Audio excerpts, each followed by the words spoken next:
British politics is heating up as Prime Minister Keir Starmer takes direct aim at his most vocal opponent, Nigel Farage. This isn't just casual political sparring anymore. Starmer has made it crystal clear that he views Farage and his Reform UK party as a genuine threat to the country's economic stability.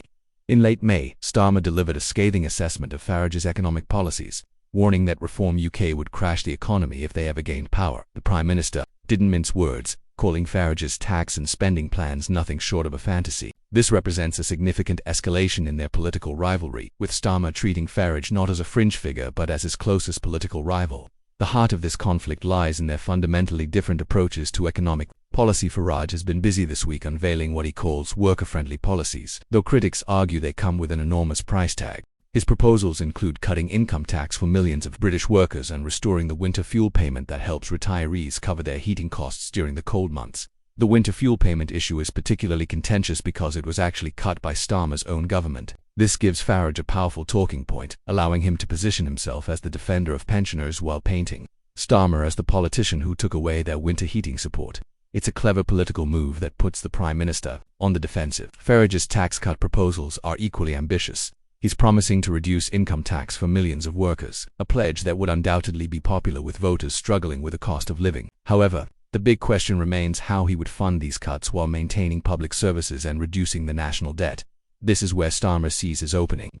The Prime Minister argues that Farage's numbers simply don't add up. He contends that promising tax cuts while simultaneously increasing spending on things like winter fuel payments creates an impossible mathematical equation that would ultimately harm the British economy.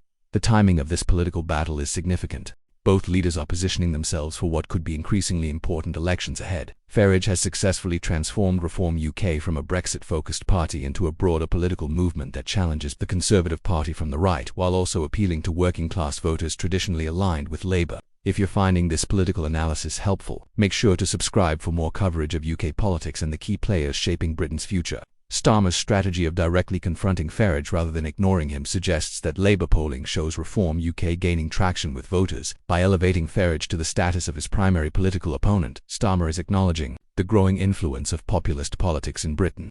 The economic debate between these two leaders reflects broader tensions in British politics about the role of government spending and taxation. Farage represents a populist approach that promises immediate benefits to voters through tax cuts and restored benefits. Starmer advocates for what he calls fiscal responsibility, arguing that unrealistic promises will ultimately hurt the people they claim to help.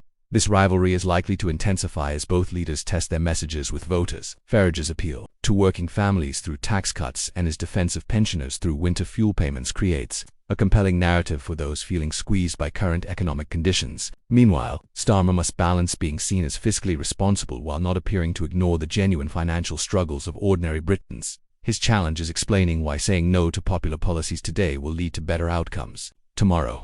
The outcome of this political battle could reshape British politics, determining whether populist economics or traditional fiscal conservatism wins the hearts and minds of voters facing an uncertain economic future.